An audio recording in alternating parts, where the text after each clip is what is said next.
Buenas tardes, estamos en El Mostrador TV. Hoy vamos a conversar sobre el estado de los derechos humanos en Chile, básicamente sobre los casos de derechos humanos y la actitud que ha tenido el gobierno básicamente con el programa de derechos humanos que depende del Ministerio del Interior, principalmente con la subsecretaría. Hace unos días las agrupaciones de derechos humanos hicieron una manifestación frente al programa, es decir, frente a la moneda, por una serie de situaciones, digamos, que hoy día se están produciendo respecto de la tramitación de los casos desde el programa hacia los ministros que hoy día están llevando. Algunas situaciones que, por un lado, no están claras, son extrañas, por llamarlo de alguna manera, la actitud del gobierno con eso, pero vamos a profundizar con ese tema con Mireya García, vicepresidenta de la Agrupación de Familiares de Detenidos Desaparecidos. Mireya, bienvenida al Mostrador TV y muchas gracias por venir. ¿Qué le pasa al gobierno con esto? Es errático porque, por un lado, decide presentar una querella por la muerte de José Toá y, por otro lado, está haciendo una serie de, entre comillas, maniobras, ¿cierto?, con el programa de derechos humanos. Acláranos un poco qué es lo que está sucediendo. Lo que pasa es que la presentación de la querella por la muerte de José Toá, por el homicidio de José Toá, que ya hay antecedentes que van indicando ese camino, ellos sabían que iba a tener un impacto mediático importante. Y de alguna manera yo creo que se pensó como una forma de soslayar lo que en realidad está pasando con las causas por violación a los derechos humanos, que no son una ni 10, ni son todos casos emblemáticos ni conocidos, sino que corresponden a personas comunes y corrientes de esta sociedad que fueron víctimas del terrorismo de Estado, y por las cuales no existe ni la misma disposición ni la misma voluntad política. Yo creo que este gobierno claramente no está interesado en que los procesos judiciales avancen. Se nota además el retroceso que se ha producido en este periodo. Veníamos en una curva absolutamente ascendente hasta antes que cambiara el gobierno, y hoy día vamos en una baja brutal, preocupante, que no puede mantenerse en el tiempo indefinidamente, porque más allá del gobierno, aquí el tema tiene que ver con el Estado de Chile, y el Estado de Chile tiene una responsabilidad con estos crímenes, y definitivamente no puede hacerse el tonto y solamente actuar cuando los casos o las situaciones van a tener un impacto mediático que a ellos les sirve, porque este es un gobierno que funciona en base a los impactos mediáticos. ¿Qué es lo que está pasando en realidad? Obstrucción para el trabajo de los abogados en el programa, dificultades, imposiciones, un control muy férreo respecto a lo que los abogados hacen. No existe esa libertad que cualquier abogado necesita para llevar adelante sus causas. El abogado no puede estar consultando cada vez que tiene que hacer una apelación, cada vez que tiene que hacer una presentación. Eso te quiero preguntar. Durante los gobiernos anteriores, el programa de derechos humanos o la Comisión Rettig, que por donde fue cambiando, ¿cierto?, los abogados tenían... ¿Cómo era el sistema de ellos? Porque evidentemente hay una cabeza, ¿cierto?, hay un jefe, pero ellos tenían más libertad. Cuéntanos cómo funcionaba antes eso. No, por supuesto que existía, yo diría que la necesaria libertad o el necesario libre margen de acción que tiene que tener un profesional en estos casos. Porque cuando el abogado tiene antecedentes de su proceso y esos antecedentes indican, por ejemplo, que hay que hacer alguna presentación adicional o que hay que hacer una apelación, un recurso de casación o lo que sea, tiene el espacio también limitado para hacerlo. O sea, esto no es... ¿El gobierno está teniendo un poder de veto con las querellas? No puede ser que tenga que consultarlo con la encargada del programa y que la encargada del programa tenga que consultarlo a su vez con el Ministerio del Interior. Entonces aquí lo que pasa es que los tiempos se van diluyendo, finalmente las presentaciones no se hacen, y si los abogados toman las decisiones correctas, profesionales, en el sentido de realizar la acción sin las consultas, posteriormente tiene dificultades en el programa, y de hecho ya hay varios abogados que nos siguen. Entonces, claro que hay veto, y hay todas las posibilidades de que existan veto. Además, desde el momento en que las querellas y las presentaciones judiciales pasan todas al Ministerio del Interior, y son ellos los que definen qué es lo que de ahí sale y lo que no sale, claramente hay poder de veto. ¿Y quién es el responsable de esto entonces? Porque si uno puede mirar acá, podemos tener al equipo jurídico de la Subsecretaría del Interior, Rodrigo Villa, que es el subsecretario, que la otra vez apareció diciendo unas cosas que algunos ministros lo calificaron de ignorancia, y Rosy Lama, una exfiscal que es la que está allí. Son todos, es una especie de armazón, un panóptico, ¿no?, que está tratando de controlar esto. A ver, si hoy día hay alrededor de 60 querellas escritos para que se conviertan en querellas, que están en el Ministerio del Interior y que no han sido firmados por el Ministro del Interior o por el subsecretario, quien corresponda que lo haga, y llevan un par de meses al menos en esa condición, quiere decir que la responsabilidad final está en el Ministro del Interior.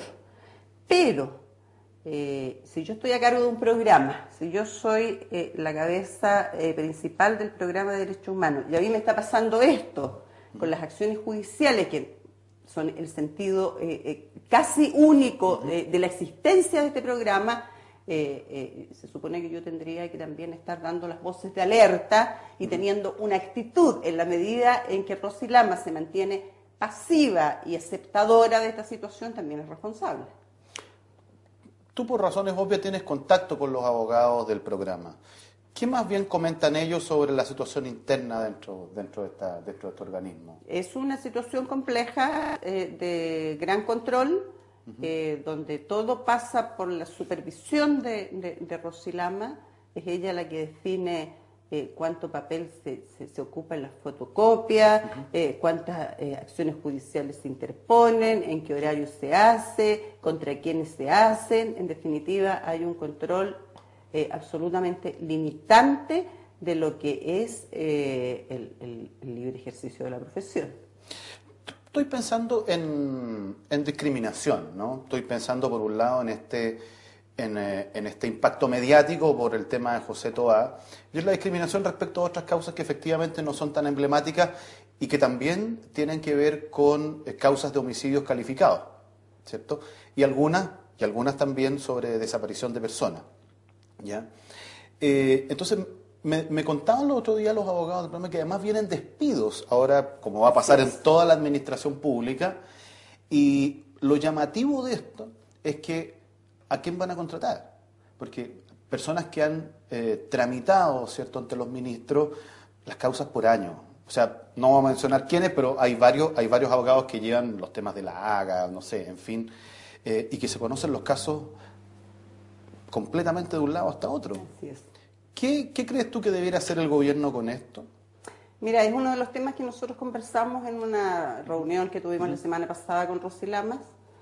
Y precisamente le manifestamos nuestra preocupación por las contrataciones que tienen que haber, porque hay abogados que hay que reemplazar esos cupos que quedaron ahí sin personas que se hagan cargo de las causas, pero además vienen efectivamente despidos, y ella no tuvo mayor reparo en señalar de que efectivamente se podían producir despidos a fin de año, y para ella los criterios de contratación no tienen que ver obviamente con nuestros criterios. Sus criterios son curriculares, y ella nos salió de ese esquema, digamos, y ante nuestra insistencia en señalarle de que nosotros necesitamos abogados que por lo menos tengan algún grado de empatía con las causas, algún grado de compromiso, y de hacerse cargo de estos procesos que no son fáciles, que te pueden llevar años de trabajo y no tienes resultados, no porque el abogado sea malo, sino porque los responsables no hablan, no entregan la información, o la ocultan, mienten, etcétera.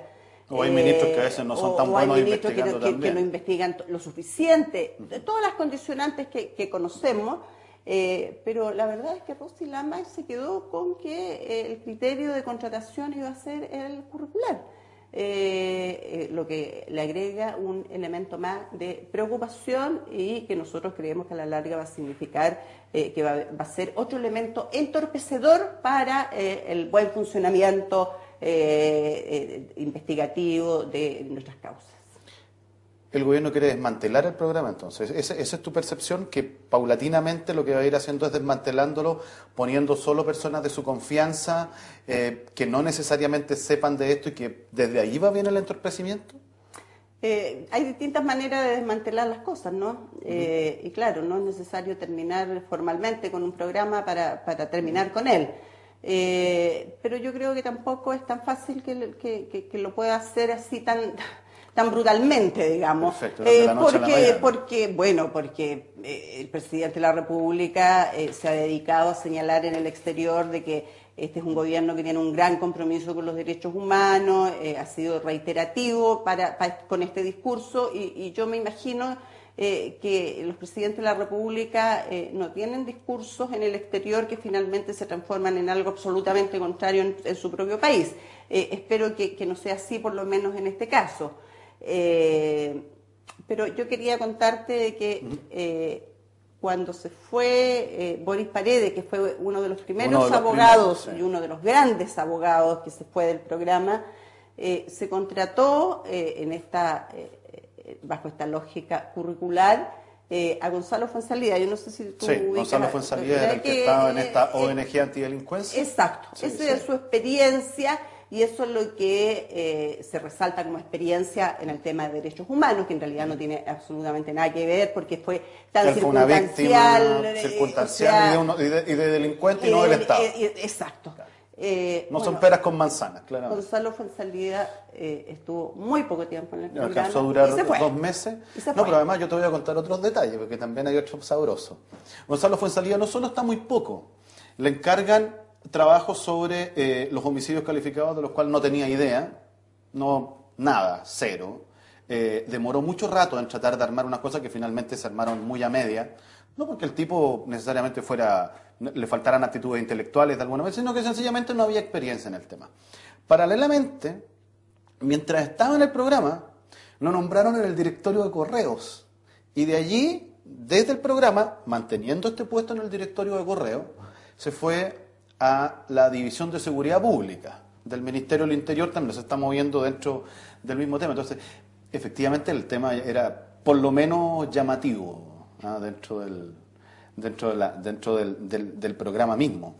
Pero ese es un buen ejemplo de cómo no cualquier persona puede desarrollar esta labor, no cualquier abogado puede desarrollar esta labor.